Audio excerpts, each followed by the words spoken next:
Have you ever wondered what your life would be like if, instead of waking up to the familiar noise and chaos, you woke up every morning to tranquility, freedom, and the gentle hum of your own rhythm?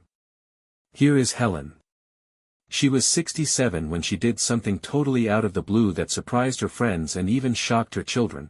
She rented an apartment for herself. No roommate, no family member in the room next door. Hers alone, a balcony lined with suspended pots and pans, and the freedom to finally live on her own terms. Everyone warned her it was dangerous, lonely, even selfish. But here is another story. Today, we're investigating 6 compelling reasons why living alone after age 65 can be one of the healthiest and wisest decisions a senior can make, and how people like Helen are thriving as a result. Reason number 1, control over your own schedule. Have you ever felt like your day isn't really your own? Like you're getting shuffled through someone else's agenda, meals on their timetable, noise when you need silence, silence when you need friends? That's exactly how Robert felt. At 70, he'd spent most of his life adapting, first to a chaotic family house, then to the relentless rhythm of a communal retirement living space. But when his wife passed away and his adult children begged him to move in with them, something didn't sit right. He was grateful, of course, but he also felt like a guest in someone else's home, in his own life. So one day, he did something crazy. He moved to a small, sunny condo 2 towns over. And that one act changed everything. For the first time in decades, Robert had complete control over how he spent his days. No compromises, no interruptions, just freedom. He started waking up on his own, not the ringing of the footsteps or blaring alarms. He'd brew his coffee the way he wanted, extra strong and with a spoonful of oat milk, and sip it in the silence watching the birds that came to his porch. Then, maybe, he'd read. Or walk. Or nap. Or garden. The point is, he decided that freedom. It wasn't just enjoyable. It was empowering. He began eating better because he wasn't compromising on someone else's dietary tastes. He began painting again, something he hadn't done since college, because he finally had unbroken afternoons. Being alone restored Robert to his independence. And with it, came a sense of peace, and purpose, he hadn't experienced in years. So if you're wondering whether living alone might feel isolating or intimidating, consider this: it might just be the key to unlocking a life that's finally aligned with you, your pace, your passions, your peace. Reason number 2, a boost in mental clarity. Have you ever walked into a room, sat down, and felt like your mind just breathed? No distractions, no interruptions, no mental static, just silence and clarity. That's exactly what Maria discovered when she received her own apartment at 69. After retiring from school and living with her daughter's frantic family for a couple of years, Maria was bombarded constantly with noise, TVs blaring, phone calls ringing, school schedules, and dinner din. It was loving, to be sure, but draining. She'd catch herself forgetting small things, losing train of thought in the middle of a conversation, and being mentally foggy more days than not. She began to ask, is this simply growing old? Or is my brain just fatigued? Then she made a decision that changed everything. She rented a cozy apartment near the neighborhood library and decided to try something radical, living alone. And within weeks, something incredible happened. Her mind felt sharper. She started remembering names, recipes, books she'd read. She even went back to crossword puzzles, and excelled at them. Why? Because living alone gave her space to think. Literally and in her mind. She didn't have to filter out background noise or prioritize other people's agendas. Her existence was peaceful, and her mind responded with clarity. Studies affirm this: when we reduce extraneous stressors and have agency over our environment, we think more clearly.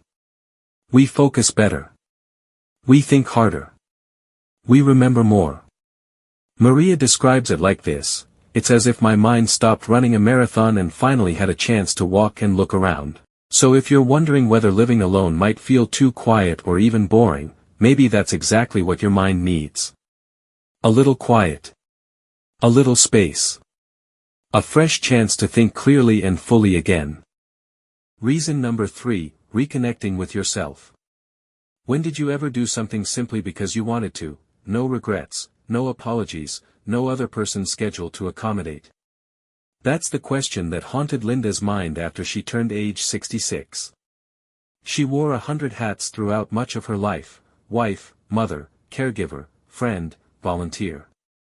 She was always doing for other people, always in demand. And even though she would never trade those years for the world, something quirky happened once her children were grown and the house was finally quiet. She found, she had no idea who she was anymore. That's when she made a bold move. She leased her own space. A tiny cottage by the lake, creaky wood floors, ivy-clad windows, and an ugly big silence. It was unnerving at first. No one demanding dinner. No one's TV buzz in the background. No one's phones ringing. Just her. But over time, she started to fill that silence with pieces of herself she hadn't glimpsed in years. She started writing again. Forcing herself to complete older novels she never did have time for. She brought out her sewing machine and transformed a spare room into a crafts room. She even studied yoga, not because someone requested she do so, but because she wanted to. Alone wasn't loneliness, it was discovery. And as the weeks passed, Linda found herself smiling more. Laughing at her own jokes. Taking long drives with nowhere to go. For the first time in years, she wasn't playing a part. She was just being herself. That is the wonder of living alone beyond age 65. It affords you room, emotional, mental, and physical, to relearn to be the person you were prior to life's becoming so noise-filled. And maybe even discover someone new. Reason number 4, less household conflict and stress. Do you ever catch yourself thinking that the smallest things, like where someone places their shoes or how loud the TV is, can suddenly become so big? That's how George felt. At 72, he moved in with his son's family after his wife passed away. Everyone figured it was the sensible thing to do: split bills, built-in company, help at hand. But what no one talked about was the tension. It started small. The thermostat wars: George liked it cold, his daughter-in-law liked it warm. And the dishes, the noise, the toys scattered everywhere from the grandkids. He didn't want to complain, but neither did he want to be satisfied. Each day was a precarious balancing act. Until one evening, after a brief spat at supper, he chose to take a stroll. And on some deserted side street, somewhere along the route, he told himself, what if I just had my own place? A few months later, George rented a bland one-bedroom unit in a senior concept building. No conflict, no intrigue, just his own. And with his own came something he hadn't felt in a while: relief. The constant undertone of tension. Poof. He could leave the thermostat set at whatever temperature he wanted. Watch his shows without headphones. Read a book in total silence. The peace wasn't in the walls, it made its way into his head. He still saw his family all the time, but now his visits with them were full of laughter, not tension. Love didn't require sharing a roof. In fact, for George, having his own space reinforced those relationships. Being alone isn't living by yourself. It means fewer unnecessary wars. It means more calm, more mastery, and way less stress. There are moments when the most ideal spot in which to have some peace is a place where you don't have to negotiate in order to get it. And as the weeks passed, Linda found herself smiling more. Laughing at her own jokes. Taking long drives with nowhere to go. For the first time in years, she wasn't playing a part. She was just being herself. That is the wonder of living alone beyond age 65. It affords you room, emotional, mental, and physical, to relearn to be the person you were prior to life's becoming so noise-filled. And maybe even discover someone new. Reason number 5, encourages a healthier social life. When did you last befriend someone new, because you weren't obliged, but simply curious about the other person and them about you? After she turned 68, Evelyn was living among humans, but still not quite feeling close. She lived with her daughter's family, and the house was full of noise, energy, and love. It was just not the kind of connection she was looking for. Most evenings, she would quietly retreat to her bedroom and flip through old photo albums, wondering if this was just how things were supposed to be. But underneath, she was missing the laughter at lunchtime, the late-night discussions, and the kind of friendship you make when you go out into the world. That was when she did something she hadn't planned to do. She left home. A tiny studio apartment in an old-age facility, close to the park and the library. No one foresaw it happening, but Evelyn was a realist. And this is the surprise: alone, she wasn't isolated. Alone, she blossomed. She started attending weekly poetry readings at the library. She joined a weekly walking club that convened Thursday mornings. She even took a beginning pottery class, and okay, her first bowl was inexcusably lopsided, but she adored every second of it. When Evelyn lived with family, she didn't necessarily have to exit the home in order to engage with others. But when by herself, yes, she did. It slowed her down and made her mindful. Curious. Open-minded. She no longer sat and waited for life to locate her, she quit and created it. Being alone gave Evelyn a sense of independence, at least. But more than that, it brought back the reminder of how wealthy and lush life is when you get out there and engage, not with people you already know, maybe, but with people you have yet to meet. So don't be fooled if you think living alone constricts your world. Sometimes it's just what makes your world larger. Reason number 6, reinforces a sense of purpose.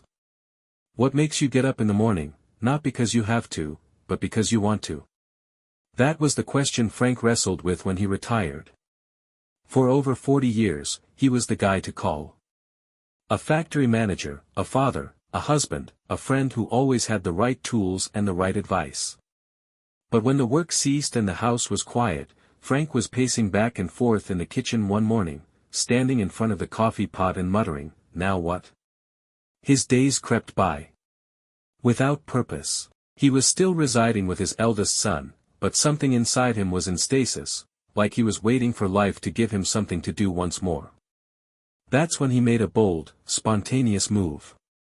He rented a small flat in the city center, close to the community center and walking distance from the neighborhood where he had grown up. At first, people were thinking, why live alone now? But Frank wasn't looking for less. He was looking for more control of his life, more responsibility for himself, more purpose. And he found it in the small things. Keeping house for his own home involved cooking his own dinners, fixing the leaky faucet, monitoring trash day, even choosing new drapes.